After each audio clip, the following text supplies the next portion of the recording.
Chapter 1, I'm going ahead first. Don't miss me too much. To the destined person who is lucky enough to find my letter. 752,648,000 heartbeats. That is the number of times my heart pulsed inside my body before I gave it away. I, who had lived a painful, yet happy, life, had many regrets, and among those regrets was to die a virgin. Ahem. Don't look at me with those eyes filled with ridicule and contempt, for I am sure that you, yes you, the one reading this right now, is the same. Both of us are virgins. What? You're not a virgin. In that case then FCKU. How dare you read this? Don't you know the feelings of us pitiful, good-looking, and drop-dead gorgeous boys, like me, who have never even had the chance to date a girl? Do you not know our pain? Our suffering? Our endless days stuck inside the bathroom doing one-hand calisthenics? TSK, you uncultured swine. What happened to the saying, bros before hoes? Shame on you, bro, shame on you. You scum, who don't understand the importance of brotherhood. I hope your pee-pee won't ever raise its head ever again. Let's see if you stay popular then. Where was I? Oh yeah, I died as a virgin. However, before I died, I got my first and last kiss from a beautiful lady who was known as the #1 beauty in the whole academy. Man, her lips were so soft that I felt like I was in cloud 9. If only the boys in the school could see that moment, I bet that they would have bitten their handkerchiefs in envy. I'm sure that all of her admirers would have joined hands in order to kill me. Joke's on them, because by the time someone has found this letter, I will have long been dead. Ahaha. I leave this world with many regrets, but there was one thing I don't regret, and that was giving my heart to her. Even though she had only been my girlfriend for a few hours, those hours were the happiest hours of my life. And /o/bell/b//jn.c//om. I pray that she will live her life to the fullest. Not only for herself, but, also, for my sake. To you, who is currently reading this letter, I wish you a blessed day. I don't know who you are, where you're from, or what you're going through. However, let me just tell you one thing. Live your life to the fullest, and live without regrets. For there are many like me, who won't be able to see tomorrow's sunrise once we close our eyes tonight. I never cared about the world before, but when I saw the last sunset of my life, I realized that I had missed many beautiful opportunities. Don't be like me. Don't waste your life. Treasure every moment, as if it was your last. And before I end this letter, allow me to give you my final advice. Always bring tissues with you wherever you go. William. The boy who died so that others may live. Peace. In the small chance that you are the one who found this letter, please, ignore the first and second half of what you have read. I was just joking. Don't take my word seriously. If fate wills it, then our paths will definitely cross again. I wish that, the next time we meet, we will be able to finish our unfinished business. I promise that when that time comes, I will never let you go. Well then, I'm going ahead first. Don't miss me too much, okay? Also, you're not allowed to follow me right away. Because if you do, I will be really sad. Take care of my little brothers and sisters in the orphanage for me. See you later, Belle. A single tear fell, followed by another. Soon, the handwritten letter was drenched in tears. Belle's vision blurred as the tears in her eyes fell like rain. William, I'm sorry. Belle held the letter close to her chest. I'm sorry. As the sun disappeared from the horizon, and the first stars appeared in the sky, only the strong beating of William's heart within her chest accompanied her until she no longer had tears to shed. Chapter 2, Temple of 10,000 Gods. When William opened his eyes, he found himself lying on top of a small golden cloud that was flying in the sky. At first, he thought that he was still dreaming, but the memories of how Belle collapsed in front of him came flooding in. Along with the flood of memories, a realization dawned upon him. That's right. I'm already dead, William muttered. He unconsciously placed his hand over his chest to feel his heartbeat, but he felt and heard nothing. After heaving a sigh, the boy sat cross-legged on top of the cloud as if it was the most natural thing to do in the world. After doing so, memories of his life flashed before his eyes. William saw happy memories, sad memories, and memories that he didn't want to see ever again. At the end of his reminiscing, the image of a beautiful girl, with long black hair, made him bite his lip in frustration. Truth be told, he was very worried about her. Did the operation succeed?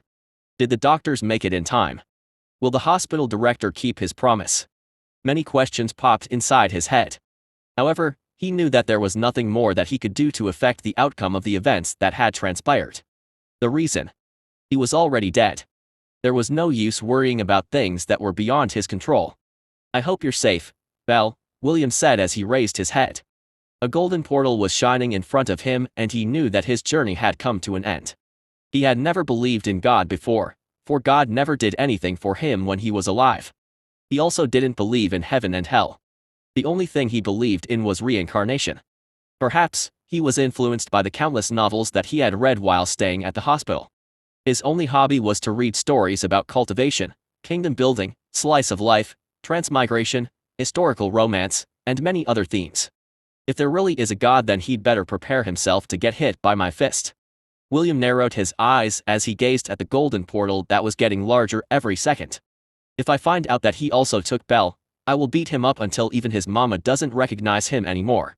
Those were the last words William said before the cloud entered the golden portal. What he saw on the other side of the portal blew him away. It reminded him of the time his class went to the planetarium for their science field trip. Just what in the world?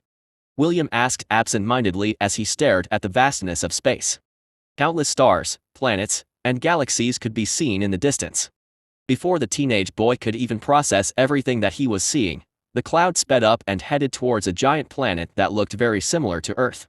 Surprisingly, several other golden clouds appeared beside William as the cloud made its way towards the planet. A procession of golden clouds numbering in the millions formed in less than a minute. Each of them was also carrying a person, each varying in age. Some were old, some were young, and some were incredibly young. Children not older than 3 years old looked back at William with a curious gaze, while sucking on their thumbs. William felt an ache in his chest as he looked at the young children with a sad expression. They reminded him of his little brothers and sisters back at the orphanage. As they drew nearer the planet, a surprising change happened to the procession of golden clouds. The clouds carrying the old people broke free from the formation and headed towards the eastern side of the planet. The clouds carrying the children who were below the age of 5 flew towards the south. It didn't take long for William to realize that they were being segregated by some unknown power who seemed to be manipulating the order of the clouds. The cloud that William was riding on didn't change direction and continued to go straight towards the center of the planet. A few other people were in the same group as him, but they numbered less than 100. As the clouds they were riding on descended from the sky, a magnificent temple appeared before their eyes. An old man, with long white hair and beard, stood in front of the entrance and looked at them with a smile on his face. "Greetings to each and every one of you," the old man said with a kind and soothing voice. "I know that all of you have a lot of questions. Although I don't have the answers to all of them, I will be more than happy to answer those that I know. Is there any of you who would like to ask a question?" "Me." A skinny young man who seemed to be in his early 20s raised his hand. "Go on," the old man replied. "Are you God?" the skinny man asked. "No," the old man answered. "I am just one of their many helpers." "Their helpers? You mean there is more than one God?" a pretty lady asked. "Oh yes." The old man smiled. "Some of them are old and some are new. By the way, the name of this temple is the Temple of 10,000 Gods. Although I say 10,000 gods, the exact number of gods that reside within is unknown." The old man paused before continuing his explanation. "It has been eons since this temple was named, and many gods have been born during the passing of time. Of course, it is also true that many gods had perished as well." William and the others fell silent as they digested the old man's words. Even so, being as young as they were, their curiosity got the better of them. "Why so many?" a handsome boy with blonde hair and blue eyes asked. "Isn't there only one true God?" "Good question." The old man nodded his head in appreciation. "You came from Earth, correct?" "Yes," the handsome boy replied. "Let's say that on Earth, there is one true God." The old man smiled. "Then, what about other worlds? If each world had one true God, then wouldn't that mean that there are countless true gods in the various worlds within this universe?" "NOV//JNN." The handsome boy widened his eyes in realization. He understood what the old man was talking about and no longer asked any questions. The old man made a gesture towards the Temple of 10,000 Gods and continued his explanation. "You see, a god is born out of people's beliefs. With this logic, it also means that a new god is born every now and then. The stronger the belief, the stronger the god will be. After the passing of time, many gods were born and many gods were lost. The moment a god is forgotten is the moment these gods will cease to exist. In short, instead of going directly into the cycle of reincarnation, all of you will be given a chance to choose a patron god before you journey towards your next life, the old man added. Wait. I know this. The nerdy boy adjusted his glasses as he prepared to voice out his guess. If we go according to what I have read in light novels, these gods will give us cheat powers, powerful artifacts, divine weapons, and other blessings that will give us an edge on our next life, correct? Something like that, the old man replied as he played with his long beard. Each god has their own specialty and most of them give their followers the same items or ability. I knew it. The nerdy boy pumped up his fist with excitement. His eyes were sparkling as he looked at the gate behind the old man with anticipation. Since we don't have much time left, I will just cut to the chase, the old man announced. All of you are here because the gods looked upon all of you favorably. Perhaps you did something in your life that deserved their recognition. The old man paused for a brief moment to allow the meaning of his words sink in. Well, if there are no more questions, let's go in. The old man waved his hand and the gate of the temple opened. Let me welcome you once again to the Temple of 10,000 Gods. Chapter 3, Finding a Patron God. Come one, come all. Step right up and don't be shy. I never believed in love at first sight, but that was before I saw you. I hope you know CPR, because you just took my breath away. If being sexy was a crime, you'd be guilty as charged. I was wondering if you were an artist because you were so good at drawing me in. William looked at the scene in front of him in a daze. After entering the gates of the temple, he found himself on what seemed to be a bazaar. Beautiful and handsome merchants wearing unique dresses were calling out to the people that had entered the temple with him. William's comrades were immediately drawn in by the flattery of these men and women. The boy was amazed because these merchants were able to say the cheesiest pickup lines without breaking a sweat. Aside from William's group, there were other people who were wandering around the different stalls as if they were window shopping. William was amused because some of these merchants were even fighting with each other to draw these customers to check out the things that they had to offer. While he was still trying to understand what was happening around him, a chubby man wearing an elegant robe walked up to him with a smile. Good day, young friend, the chubby man greeted. Are you interested in becoming the strongest man in the world? William looked behind him. Seeing that no one was there, he looked back at the chubby man and pointed to himself. Are you talking to me? William inquired. Yes. The chubby man nodded in affirmation. Allow me to introduce myself. My name is Gavin and I am the god of all trades. If you are looking for the most amazing patron god in this temple, then that's me. Suddenly, an apple hit the back of Gavin's head which made him cry out loud in pain. You bastard! How dare you lie in front of the children? A beautiful woman wearing a tree hat filled with small apples roared in anger. How dare you call yourself the most amazing patron god in this temple? Boy, forget that lame man. Come here and choose me as your patron god. The woman made a come over here gesture and William found his body floating towards her stall. He did his best to take control of his body. However, no matter how hard he tried, he couldn't even move his fingers.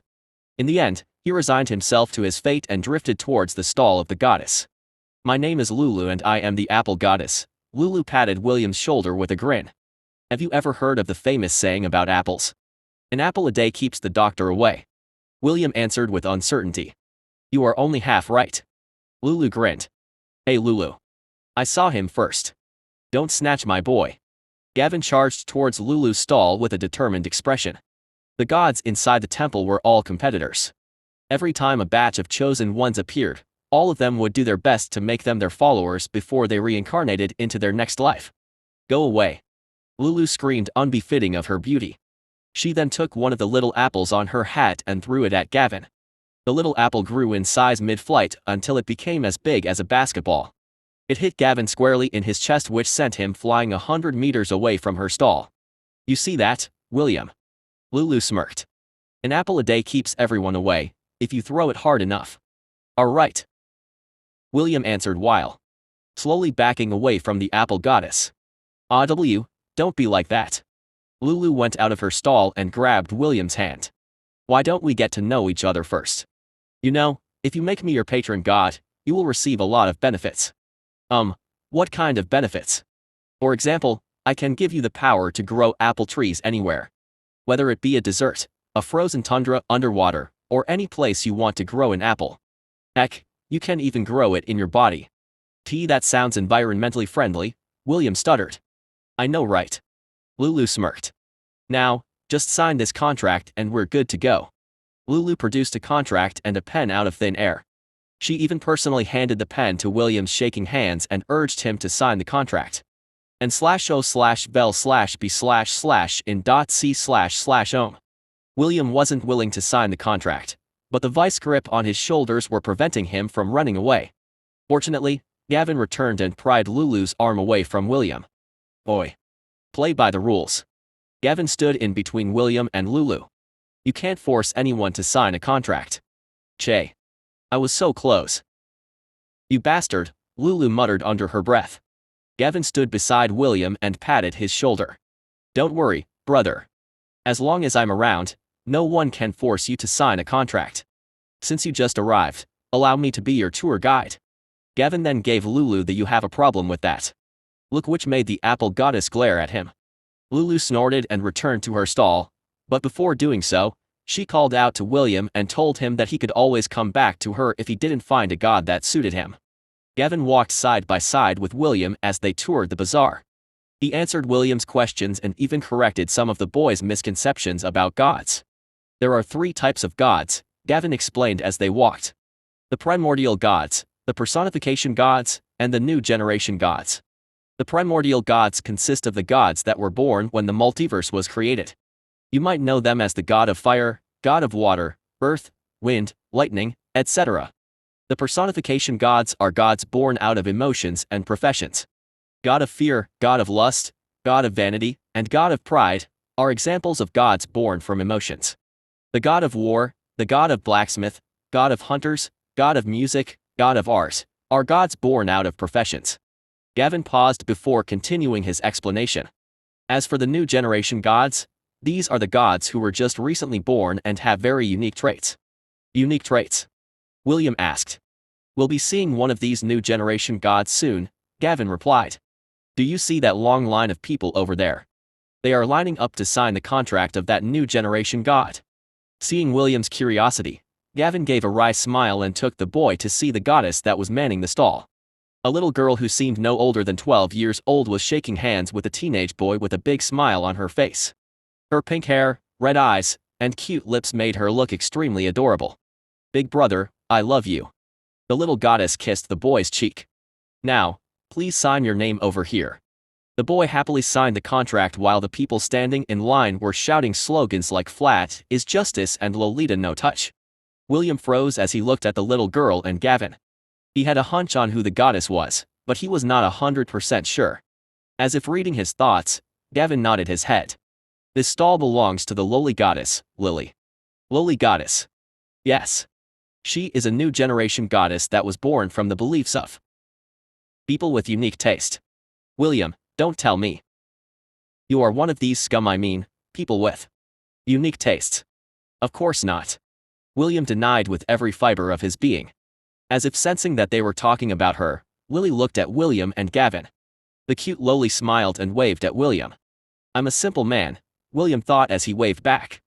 I see a cutie waving at me, I wave back. Gavin smirked and took out reading glasses from his storage dimension. Don't be deceived by what you see, Gavin whispered. Where this? What is this? William asked. This is a divine artifact called the Glasses of Truth, Gavin explained. It can see through any disguise and illusions. William gave Gavin a skeptical look before wearing the glasses. He then looked at the cute girl waving at him and froze in shock. The cute lowly was nowhere to be seen. Instead, a midget with a wrinkled face and big nose was staring back at him. The midget smiled and William could see the 3 teeth that were sticking out of her gums. 1 tooth on the top and 2 on the bottom. The lowly granny winked and blew William a flying kiss. A pink heart with wings materialized out of thin air and flew towards the young boy. Out of reflex, William swatted the flying heart, sending it towards the floor. Determined to finish its mission, the pink heart dusted itself as it slowly stood up from the floor. It then attempted to flap its wings to fly. Unfortunately, William didn't give it a chance to make a comeback. He stepped on it and ground it to pieces. After making sure that the heart was utterly destroyed, he ran away as if the devil was right behind his back. Gavin chuckled as he followed the panicked boy who was running for his life. In his eyes, William was a very interesting person. If possible, he wanted him to become his follower. Chapter 4, William's Choice. After running away from the stall of the lowly goddess, William toured the other stalls of Temple of the Gods. After spending 3 days inside the temple, the boy finally decided on the patron god he would follow. Welcome. A beautiful girl with cat ears shook William's hand. You made the right decision in coming here. Our god is the best. I know. William blushed as he looked at the god who was standing in front of the stall. A handsome man, with a noble bearing, noticed William's stare and nodded in the boy's direction. Gavin, the god of all trades, was standing by his side. William didn't choose him to become his patron god. Although he had an unresigned expression on his face, he still respected William's decision and decided to stay with him until he signed his contract. Many beautiful women were handing out contracts to the people who had lined up in front of their stall. According to William's estimate, there had to be at least over 500 men lining up to this particular stall. What's so special about this stall, you ask? Naturally, it was because of the god that managed this stall. He was none other than the harem god, and many men, both young and old, were more than happy to worship him and become his followers. I still don't get it, Gavin said. Are all of your brains located on your lower half?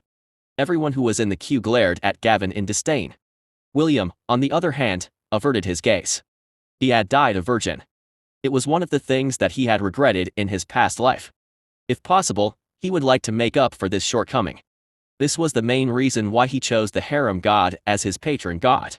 It might sound selfish and shameful, but to those who weren't able to live a life worth living, it was a temptation that was too hard to pass up. Gavin knew how William died. Every god inside the temple had that ability. He was very impressed with the boy because he was able to make that kind of sacrifice in order to save someone's life. Not many people could do that. Perhaps this was the reason why the gods gave William another chance to live a better life. An hour passed and it was finally William's turn to sign his contract. Brother, I am honored that you chose me as your patron god, the harem god said with a sincere smile on his face.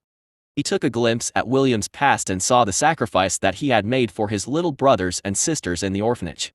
He also admired how resolute he was when he gave his heart to save his lover. This made the harem god look at William favorably. William, aside from the blessing that you will receive from me as your patron god, I will also give you a piece of my divinity, the harem god stated in a firm manner. From this moment onward, I hereby acknowledge you as my little brother. Big bro. William threw his shame down the gutter and shamelessly hugged the harem god. Gavin clicked his tongue when he saw this scene, but there was nothing he could do. The only thing he could do was to watch as his most favored candidate was snatched away from him. Alright, first things first. Let's sign the contract. Okay. The harem god waved his hand to summon a contract, but nothing happened. The harem god frowned. He waved his hand for the second time, but no contract appeared in his hand. Can you give me a minute? The harem god asked in an awkward manner. I'll just contact customer service and ask what's going on. William nodded his head with a smile. He wasn't worried because these kinds of things happen all the time when he was still alive on Earth. Perhaps the machine that was printing the contract ran out of ink or something.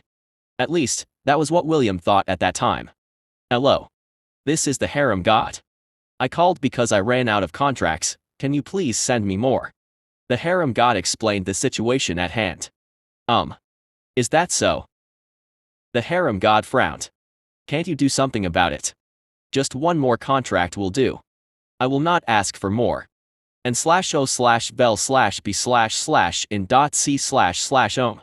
Sorry sir, you have reached your maximum number of followers, the customer service representative replied. Even if you asked for one more contract, it cannot be done. The divine system will not allow anyone to violate this rule. Just give it up, sir. The harem god sighed as he ended the call. He looked at William with unwillingness.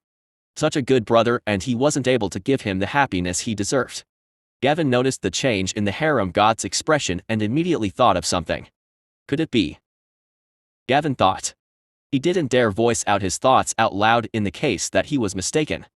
Even so, he was willing to grasp this thin strand of hope that had appeared in front of his eyes. Brother, I'm very sorry. The harem god bowed his head. I had reached the maximum number of followers. I cannot add more even if I wanted to. Gavin almost did a fist pump as he heard the harem god's explanation. I knew it. William was heartbroken by the news. It was like lining up to buy the limited edition game that he wanted to play so badly. Then, when it was his turn to purchase it, the staff would tell him that they had run out of stock. Don't worry, brother. The harem god patted William's shoulder. Even if you don't sign my contract, I will still give you my divinity. Ah. Gavin looked at the harem god as if he was seeing a weird creature. Granting someone a divinity was different from signing a contract. A contract only gives you the regular blessing of a god. A divinity, on the other hand, would grant you special privileges that would be at least 10 times better than a regular contract. The two couldn't even compare by a long shot. Hey, are you sure you are going to give William a piece of your divinity? Gavin asked. It's not against the rules. The harem god was adamant. This is my brother. My sworn brother. I cannot do him wrong. You lucky son of a. Gavin patted William's shoulder. This is good news for you, William. William was unaware of how important the divinity of a god was. The only thing he had learned from the conversation was that he had somehow gained something better than a contract. The harem god gave William a chess piece. The boy looked at it and found it familiar. The king. William muttered. Is this your divinity, big brother? Yes. The harem god nodded his head. Place it inside your soul, little brother. That way, no one will be able to steal it from you. Also, from now on, feel free to call me Brother Issei. William obediently did as he was told and placed the king over his chest. The chess piece glowed and entered William's body.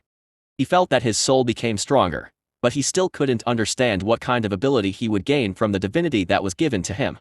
Alright, since I reached my quota, I'll follow you until you choose your patron god. The harem god patted his chest with confidence. Don't worry. As long as I'm around, no one would dare to scam you and force you to become their follower. Thank you, Brother Issei. No need to thank me. This is the least that I can do for you, William. William had just finished nodding his head when he heard a familiar voice shouting behind him. There you are, big brother. The lowly goddess, Lily, jumped to his embrace like a cannonball. Everything happened so quickly that William didn't have enough time to dodge the lowly's attack. Lily held William's body in a vice grip as she pressed her little head on his chest. Big brother, I really like you, the lowly goddess said. Why don't you become my follower? I am willing to give you many benefits. All you need to do is... give me a kiss. Aye. FCK. William screamed internally. I'd rather kiss a frog than kiss you. His body spasmed uncontrollably as every fiber of his being tried to break free from the lowly granny's hold. The little lowly was unaware that William had already seen through her disguise. Lily continued to do her best to act cute and seduce William to become her follower. Gavin smirked as he watched this scene unfold. Another chance had presented itself in front of him and he would be stupid if he didn't use this to his advantage. Chapter 5, Signing of Contract. Big brother, please become my follower, Lily said with upturned eyes. William was sure that if he hadn't managed to see the lowly goddess' true form then he might have readily agreed to her pleading. Sorry, but I'm not interested. William looked around in desperation. He looked at his brother Issei for help, but the latter only nodded his head with a smile. The lowly goddess is also a good choice, brother, Issei commented. A few of my lovers are lowless. Not only are they cute and adorable, they are also very loyal as well. Lily gave William a big grin. Big brother, come, choose me as your patron god. I promise that you won't regret it. Remember, jail is just another room. Out of sight, out of mind. Seeing that his sworn brother was in cahoots with the lowly granny, William's gaze shifted to the one god that had never left his side since the day he stepped inside the temple. Gavin. Please, help me. William pleaded. Why should I help you? Lily is a good goddess. Gavin smirked. The two of you are a match made in heaven. Right. The two of us are a match made in heaven. Lily happily nodded her head in agreement. William could feel that his body was slowly turning numb. Maybe it was due to his body's reaction to the lowly goddess, or perhaps it was due to the divine essence that was being released by Lily at close proximity. Out of desperation, William used a trump card that would ensure his safety. Gavin, if you help me then I promise to become your follower. William roared. Lily was taken aback by William's decision. This was the first time this happened to her. The majority of the people that had entered the temple would always agree to sign a contract with her the moment she acted cute and clingy. It never crossed her mind that because of her actions, she forced William into a dead end. You heard him, Lily. Gavin stepped forward and pried the little loli away from William's stiff body. Che. Lily pouted. After being freed from the loli granny's hold, William was finally able to relax. He took a few deep breaths to compose himself before looking at Gavin with grateful eyes. Give me the contract, William said. I will sign it. Gavin didn't do anything and simply looked at William with a serious expression. He really wanted to give the boy his contract, but he didn't want to force him either. The god of all trades knew that he played dirty in order to get William's promise and he felt very guilty. What's the rush? Gavin cleared his throat. It would be best if we talk about this while having good food. Sounds like a great idea. Issei nodded his head in agreement. He felt that something was amiss, but he decided to just follow the flow for now. I'm coming, too. Lily didn't want to be left out, so she decided to follow them. Gavin took William and the two tag-along gods to the most popular restaurant inside the temple. This restaurant was personally managed by the god of cooking. William's tongue almost melted when he took his first bite. Delicious. William was in awe and devoured the food on his plate with gusto. Although he was already dead, the food made him recall the time when he went to sleep while feeling hungry. The orphanage didn't have many funds and the food was limited.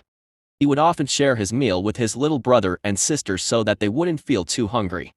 The three gods caught a glimpse of his sad memory and ordered more foods to be brought to their table. They looked at the boy with pitiful eyes and decided to let him eat a lifetime worth of delicious food. After the meal ended, William patted his swollen belly in contentment.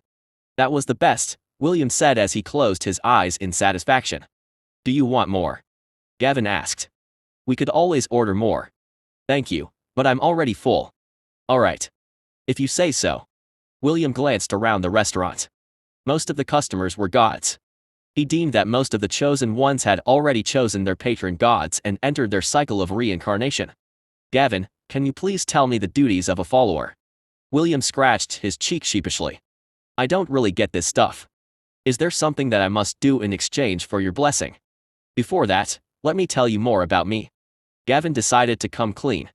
He wanted William to choose him by his own free will and not because he was forced to do it. After my explanation, you can decide whether you want to choose me to become your patron god or not. William was surprised by Gavin's demeanor. In the end, he decided to nod his head and listen to the god's explanation.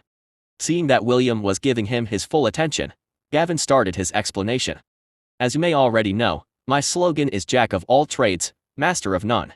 Just like your good brother, Issei, the moment you sign my contract then you will receive my blessing.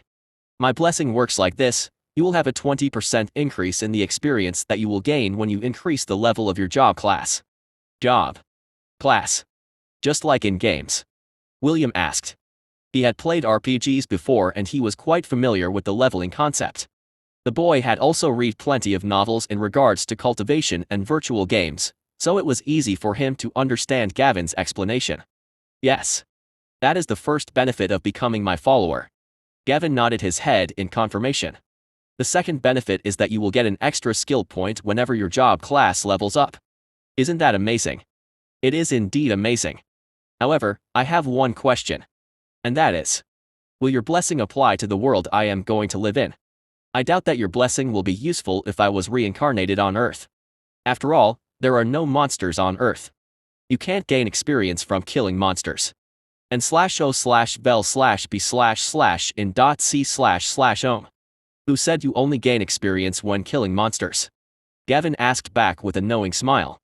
You don't have to kill monsters. William asked back. You don't need to kill monsters in order to gain experience to upgrade your job class. Remember this, William, every world has its laws. I believe you Earthlings have a saying when in Rome, do what Romans do. The same can be said to other worlds. When you live in that world, you do the things that people do in that world, understand? Yes. Good. Gavin continued his explanation. The third benefit is this. Once you unlocked 10 jobs, you will be able to merge them all together. For example, you can be a knight, a priest, a sorcerer, a druid, a dragon warrior, etc. etc. That sounds too good to be true. What is the catch? William was not naive.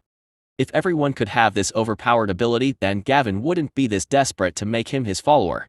Gavin gave a wry smile as he decided to be honest with William. The thing is, most people can only have 1 to 3 professions in their lifetime. Achieving 10 professions or more is only possible for long-lived creatures like the elves. So basically, if I'm not born an elf, then I'm FCKet. Not exactly. Only the ability to merge the job classes into one will remain unreachable for you. The rest of the benefits remain. Oh, that's good news then. William felt relieved because the blessings that Gavin mentioned were not a bad deal. Alright, where do I sign? Are you sure that you really wanted to become my follower? There are better gods out there, you know, Gavin replied. It's fine. I trust you. William looked at Gavin seriously. I believe that you are telling me the truth. Gavin felt the stone in his heart drop. He waved his hand and a contract appeared out of thin air. He then handed it to William along with a pen. The god of all trades did his best to prevent his hands from shaking. In truth, aside from William, he only had one last follower. A god with no followers would cease to exist. This was why he was quite desperate to recruit William under his wing. In the end, his honesty towards the boy made the latter choose him as his patron god. After signing the contract, William felt a strong connection between him and Gavin. It was a very warm feeling and it made him feel safe. Chapter 6, I'm going to fecking dismantle you. So, this is what it feels like when you sign a contract with a god, William muttered. I'm really jealous, big brother, you should have made me your patron god instead. Lily pouted. The little loli grabbed William's hand and looked up at him with little puppy eyes. William ignored Lily and looked at Gavin in a new light. Is it over? Is it time for me to reincarnate? Not just yet. I'm going to give this to you as well, Gavin said with a smile. Issei and Lily showed a surprised expression, but it quickly disappeared from their faces.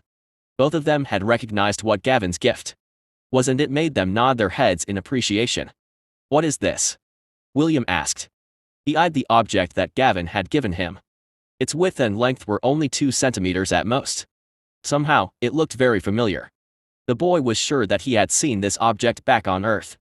I believe it is called a CPU core back on Earth, Gavin explained. This is my final gift to you. I pray that it serves you well in your next life.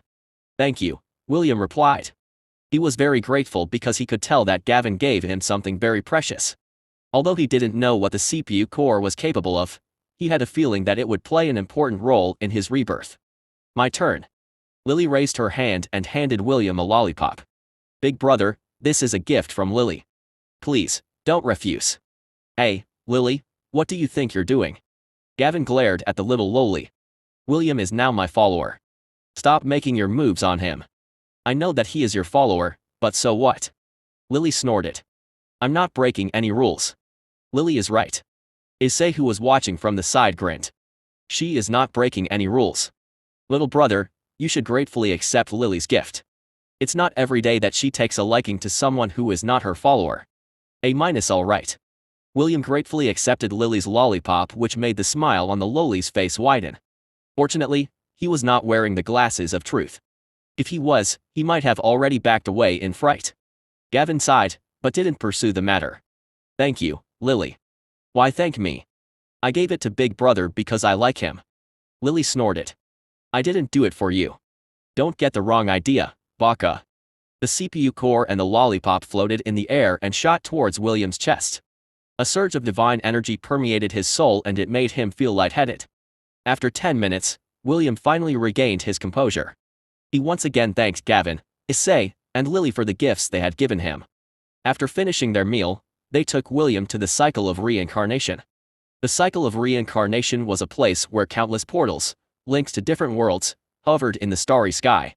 The colorful portals themselves looked like stars and William felt fear and excitement at the same time. I think William should go to that golden portal over there, Issei proposed. Golden portals are good, but I don't want Big Brother to live his life like a pig, Lily interjected. The silver portal will be perfect for him because it will give him room for growth.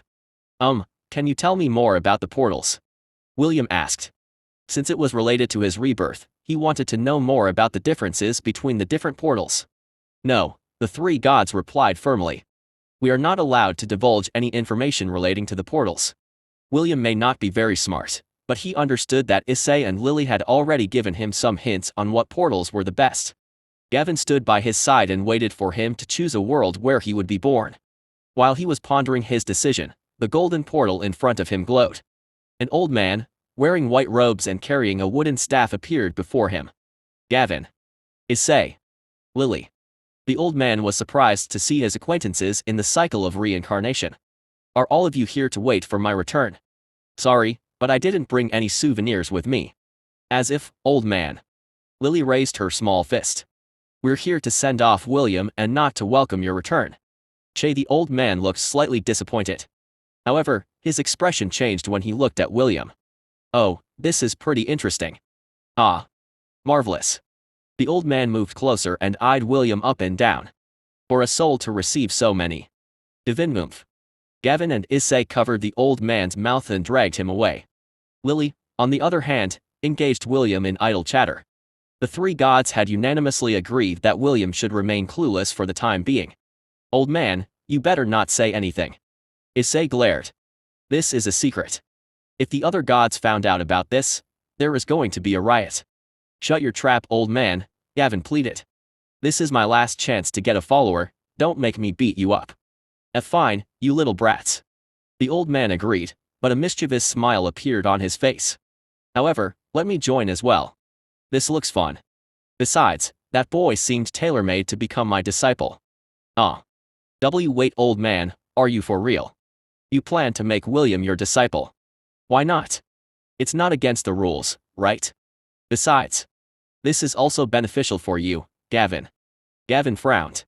Old man, the boy's soul couldn't accept any more divinities. Having 3 is already pushing it to the limit. And /o/bel/b/in.c//ohm. Don't worry, I won't give him any divinities, the old man said. I'll give him something different. After the 3 came to an understanding, they returned to where William and Lily were waiting for them. Hello, William, the old man greeted the boy with a brilliant smile. My name is David and I am a friend of these 3 gods. Hello, Sir David. William bowed his head. Have you already chosen the portal you plan to enter? David asked. Yes. William replied with determination. I will go to that silver portal over there.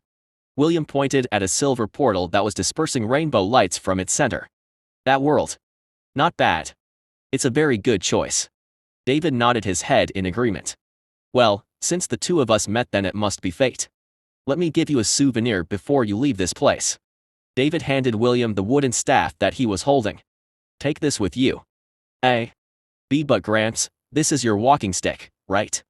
William stared at David with confusion. Relax, I have more where that came from. David waved his hand casually. A wooden stick, similar to the one William was holding, appeared in David's hand. Take that as a memento of our meeting. David patted the boy's shoulder. Now, off you go.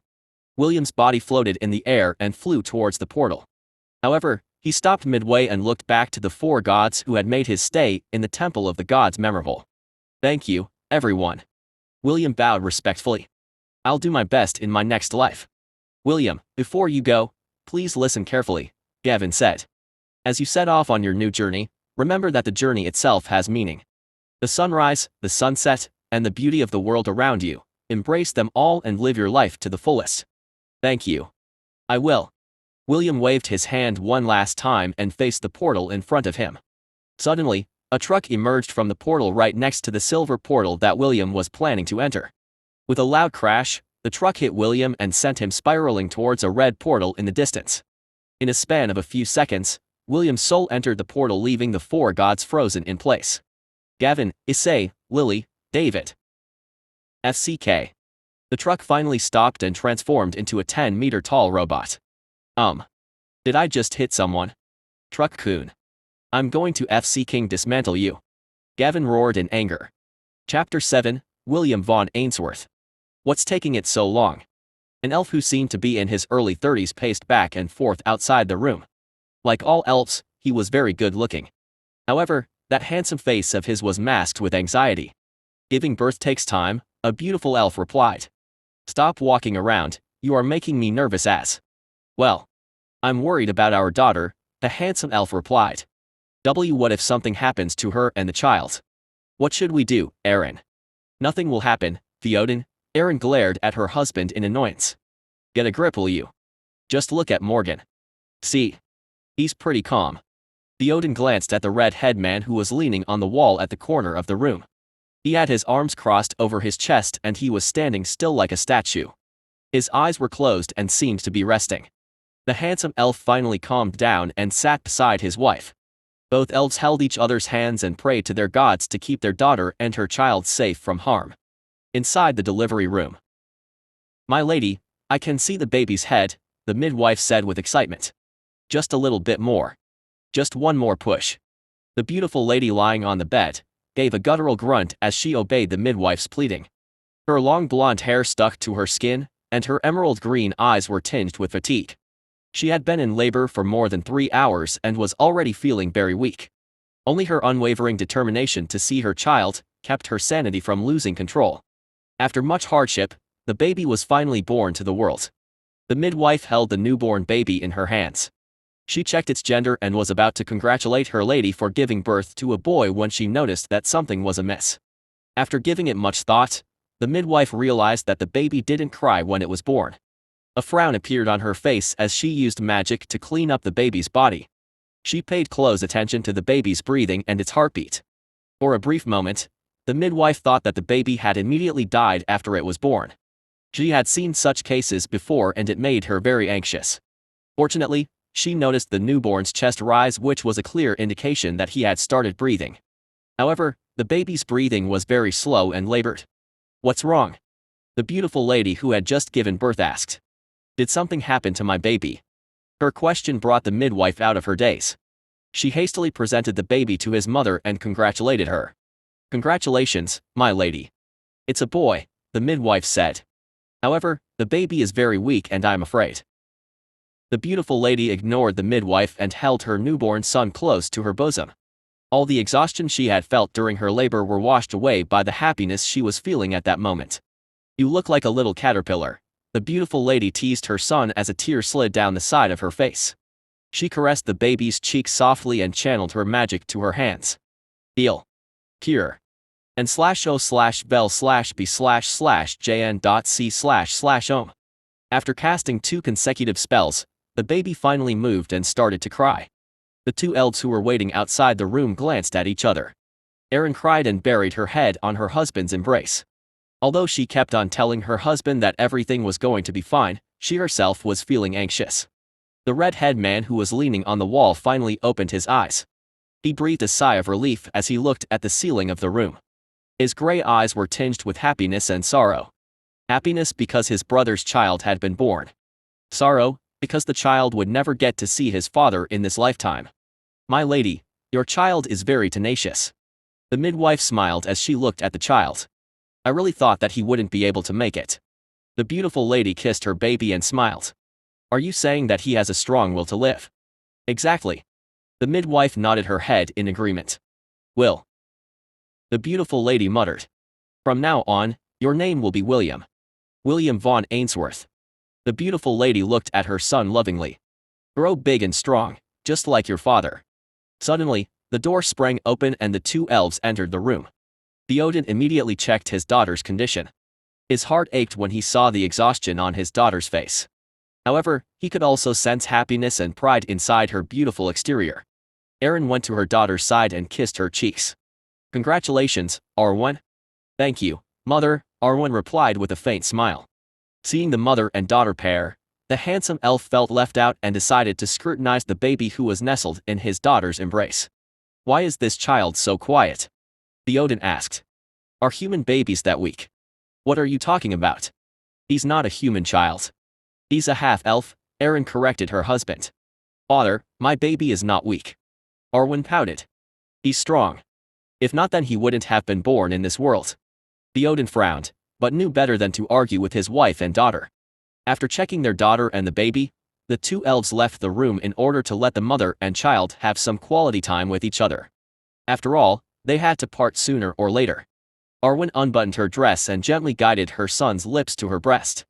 The baby still had his eyes closed. Clearly, he was still weak, but his natural instincts allowed him to perform the most basic thing that a newborn child should do, and that was to drink his mother's milk. Deep inside William's consciousness, words started to form. However, his soul was still damaged due to being hit by Truck Kun before he entered the cycle of reincarnation. Because of this, he was unable to see the words that had appeared on his status page. Daily quest, drink milk has been completed. Rewards, 5 XP points.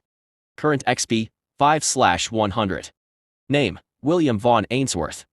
Race, half-elf. Hit points, 5/5. Mana, 10/10. Job class, none. Subclass, none. Strength, 0. Agility, 0. Vitality, 1. Intelligence, 2. Dexterity, 0. Skills, none. Titles, none. Chapter 8, Fiefdom of Lot.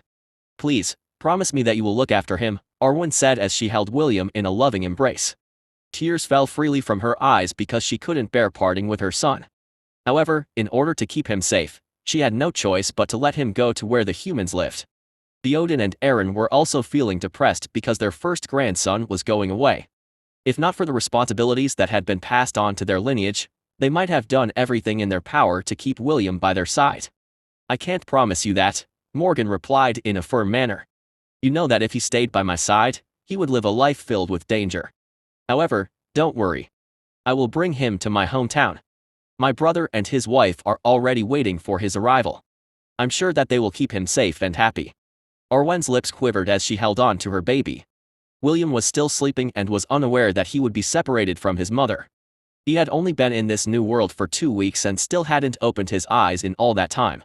His mother had been very worried about his condition, but she had already done her best. The child's body was healthy, so that only led to one problem. The child's soul. The elves had strong spiritual powers. After doing a spiritual scan on her child, Arwen found out that her baby's soul seemed to be damaged. The only good news was that the soul would gradually recover as time passed.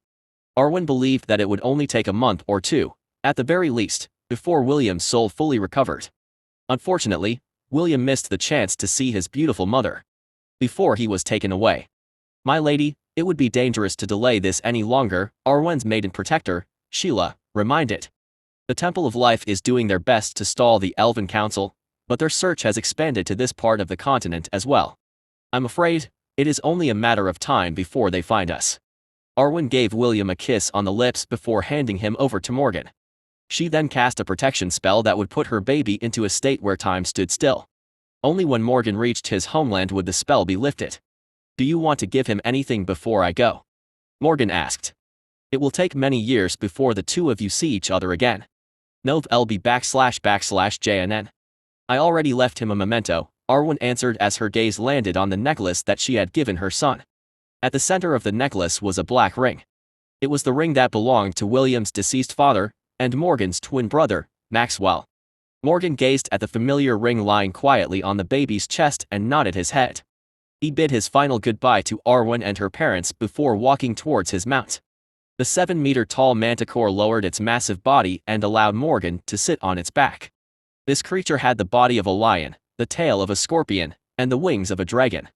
It was a mighty beast that had accompanied Morgan in his journey to the peak of the mortal realm. After a few years, make sure to send him letters, Morgan said in encouragement. I'm sure that he would like to talk to his birth mother, even through letters. Arwen bitterly nodded her head. Even without Morgan's reminder, she would still send her son letters. She didn't want her son to think that his mother didn't care for him. The manticore flapped its wings and flew to the sky. Arwen wept as her baby slowly disappeared beyond the horizon. Somewhere on the western side of the southern continent, a manticore landed a mile away from the small fiefdom of Lot. Although Morgan could just enter the city with his mount, he decided to be more low-key in his approach.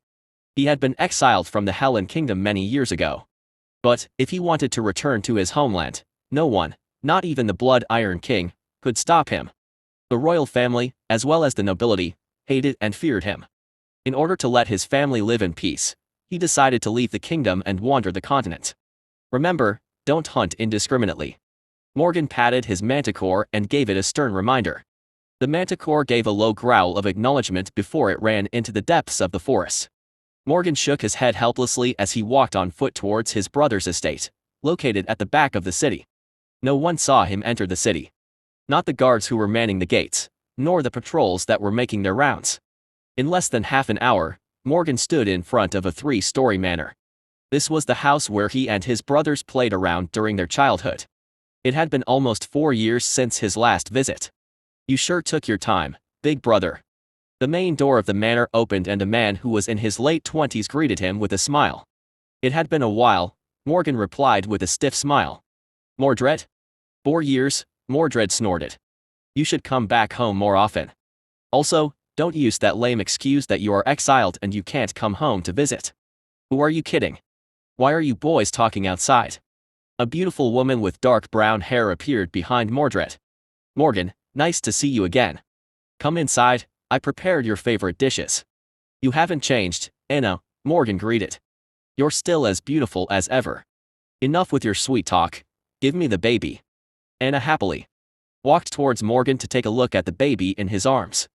Anna gazed at the small child and felt her heart melting. Without waiting for Morgan's permission, she scooped the baby into her arms and planted a kiss on William's forehead. "What is his name?" Anna asked. "William," Morgan answered. "Very well, his nickname will be Will," Anna grinned. She then left the 2 men and went inside the house. The 2 brothers sighed and followed behind her. Although Mordred was the Baronet of Lant, the one calling the shots at home was none other than Anna. When they entered the house, they could hear Anna talking to someone. "Ella, this is Will, isn't he cute?" "Me. You think so too, right?" "Me. You see, he has been on a long journey, can you give him some of your milk?" "Me." Morgan tilted his head as he saw Anna coaxing a goat to breastfeed William. The goat was only a meter tall and had a very fluffy coat. The 12-inch horns on its head had a reddish hue which made it look more refined. The goat stood still as Anna guided the baby's lips to drink some of its milk. The journey had been long and if not for Arwen's spell, William might have starved along the way. Unknown to the sleeping William, his status page was once again updated as the goat's milk entered his system. Daily quest, drink milk has been completed. Rewards, 5 XP points. Current XP, 75/100. Chapter 9, Escape. I must escape. A month passed since William arrived in Lant. Morgan had only stayed for a week before leaving the Helen Kingdom.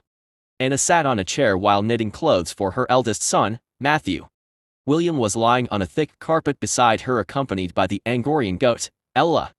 "I'm glad that William is a well-behaved child," Anna thought as she glanced at the baby who was currently drinking Ella's milk.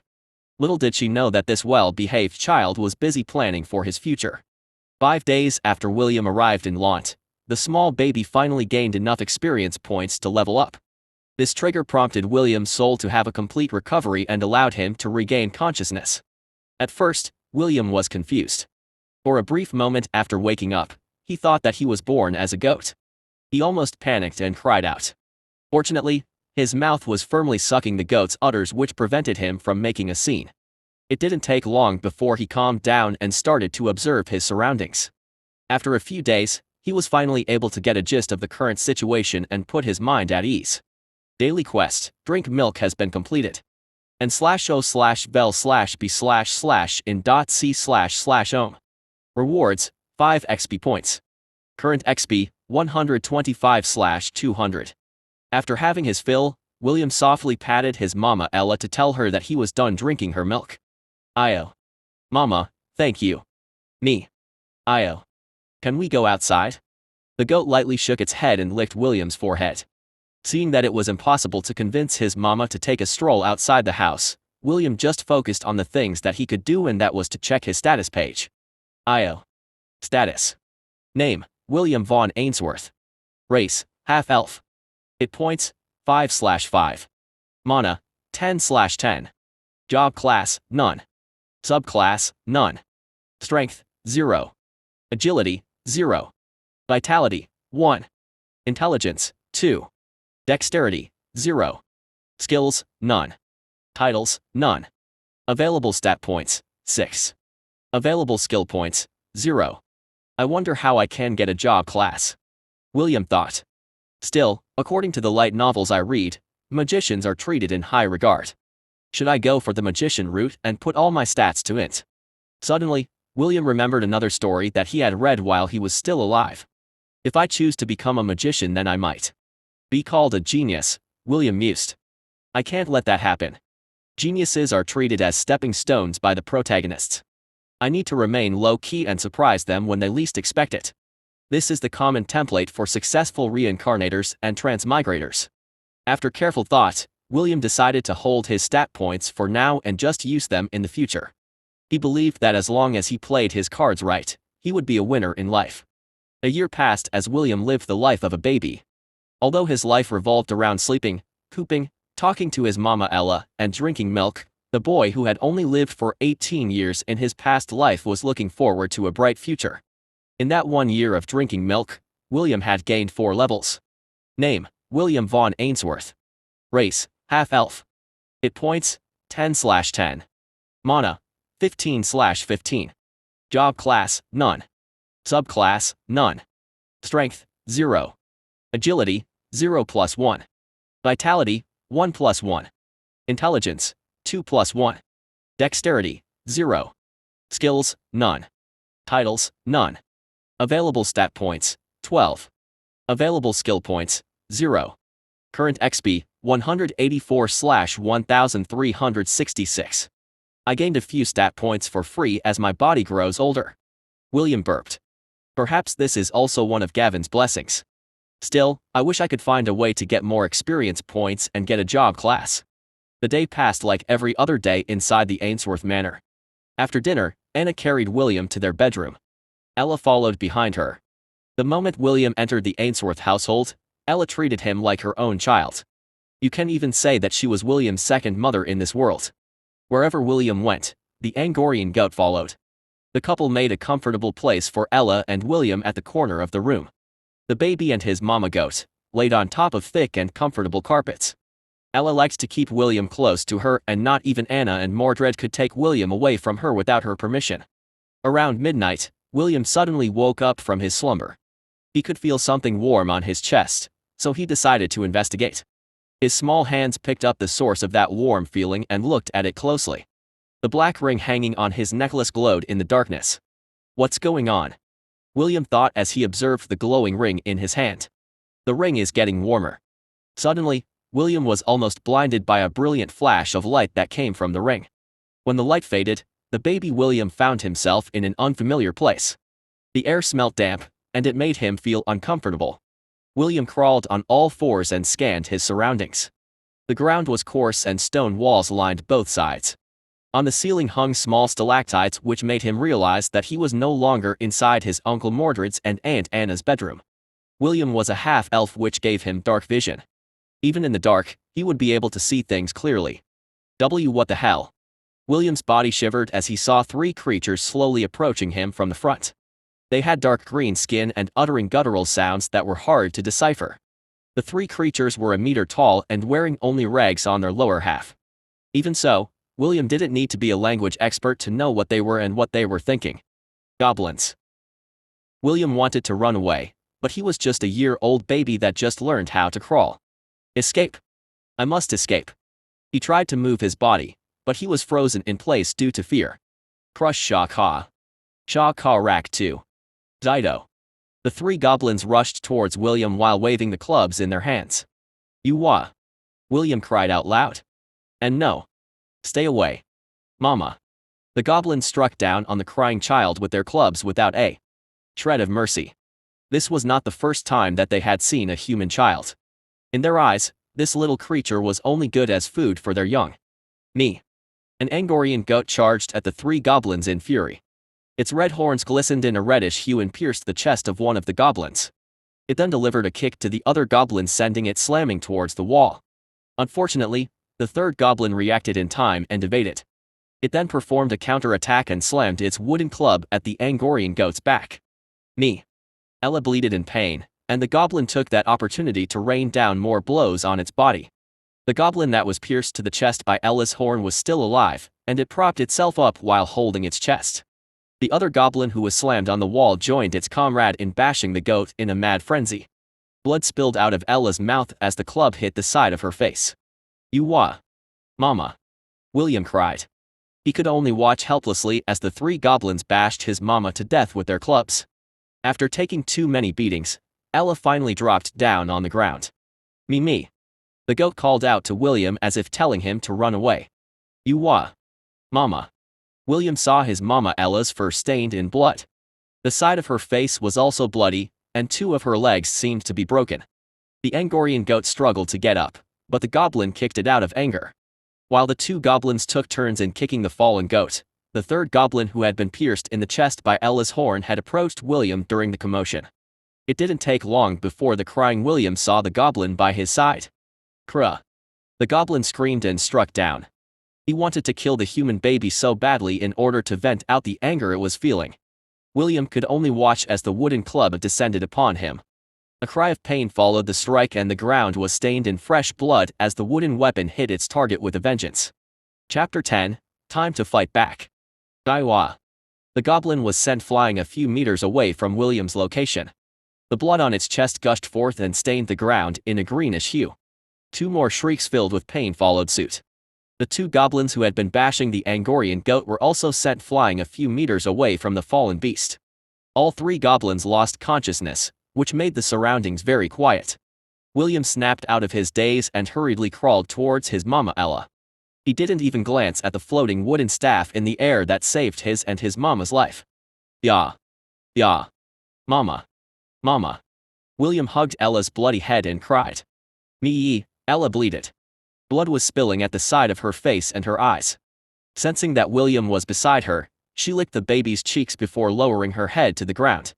The Angorian goat had received severe injuries and was on the verge of dying. William kept on crying while holding onto Ella's bloody head. He didn't care that his clothes were stained with blood. The goat's coat had blood all over and he could feel that her life was slowly ebbing away. You wa. Mama. Don't leave me. You wa. As William cried, he felt something softly tapping his cheeks. As he turned his head, he saw the wooden staff floating by his side. Go away. You wa. William swatted the wooden staff. Due to the event that just transpired and the strong smell of blood that permeated the air, the baby William was not able to think properly. This was the first time he experienced such a brutal event in his 2 lives and it made his brain lose reason. As his hand touched the handle of the wooden staff, a small ringing sound resounded inside his head. The sound brought with it a calming effect which allowed him to regain some clarity of mind. Although he was still somewhat deranged from fear and sorrow, he was able to read the row of words that appeared in front of him. Would you like to acquire the Shepherd Job class? Yes, no. The baby looked blankly at the glowing words in front of him. It took a few seconds before the words registered inside William's head. I choose yes. Congratulations. Ost has acquired the Shepherd Job class. Ost has learned skill, Way of the Shepherd. Ost has learned skill, Bestow. Ost has learned skill, First Aid. William's attention locked on the newly acquired skill First Aid. He didn't waste any time and immediately read the skill's information. First Aid. 5 mana points. Heals 20 hit points. Only work for creatures that belong to the herd. This skill cannot be upgraded. This is it. William knew that this skill was the thing he needed. He then glanced at his mama Ella and was surprised to see the goat status window. Name, Ella. Race, Angorian goat. Hit points, 5/100. Mana, 20/20. Strength, 2. Agility, 3. Vitality, 4. Intelligence, 2. Dexterity, 2 nov lb //JNN. Skills. Orn attack. Stomp. Titles, none. Available stat points, 0. Available skill points, 0. Current XP, 0/100. Seeing that his mama Ella was indeed in a near-death condition, William touched the Angorian goat's head and said the skill out loud. Time was of the essence and he couldn't afford to take things lightly. IO. First Aid. IO. First Aid. IO. First Aid. IO. First Aid. William repeatedly cast the skill until he felt his body grew heavy. He was also feeling a slight headache due to mana depletion. The goat's blood-stained coat was restored to its silky and fluffy appearance. Her broken legs snapped back in place, and Ella's bloody face returned to normal. The goat immediately stood up and licked William's face. The wet and warm tongue that he had grown accustomed to brought joy to the baby who had almost fallen into despair a few minutes ago. Ya. Mama. Me. William hugged the goat's neck, while the latter closed her eyes in comfort. The two stayed like this for a full minute, before the peace was broken by the two goblins who had regained consciousness. Me. Ella stood in front of William. The Angorian goat pawed the ground as if preparing to attack the moment the goblins came within her strike range. William grimaced because he forgot that the battle was still far from over. He quickly looked at his status to check if any of the skills he had learned could turn the tide in their favor. Way of the Shepherd. Passive skill. Increase the stats of all creatures in the herd by 20%. This is good, but not good enough, William thought as he looked at the other skill he had learned. Bestow. 10 mana points. Bestows plus 10 to all stat points. Only work for creatures that belong to the herd. This skill cannot be upgraded. Skill duration, 2 hours. William looked at his status and found out that he no longer had any mana points. After he acquired the Shepherd Job class, his stats had improved greatly compared to last time. The lack of mana though made him feel uneasy. I have 12 available stat points, William thought. I'll put them all in intelligence and act as Mama Ella's support. Name, William Vaughn Ainsworth. Race, half-elf. Hit points, 20/20. Mana, 260/280. Job class, Shepherd. Subclass, none. Strength, 0. Agility, 0+1. Vitality, 1+1. Intelligence, 14+1. Dexterity, 0. Skills. Way of the Shepherd, passive. Bestow. First aid. Titles, none. Available stat points, 0. Available skill points, 0. Current XP, 184/1366. Time to fight back. William placed his hand on the Angorian goat's coat and used his skill.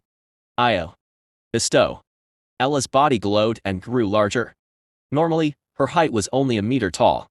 However, after receiving William's bestowment, she became 1.5 meters tall, and the horns on her head glowed bloody red.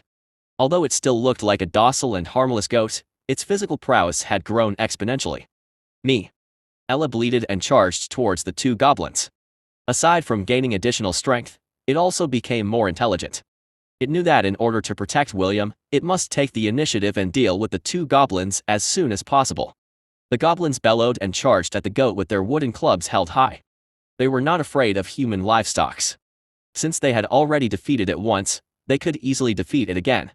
When the two sides were only a few meters apart, Ella stomped hard on the ground and increased her speed. She caught the two goblins by surprise, which led to one of them to their immediate demise. Ella's horn glowed as it pierced the goblin's chest.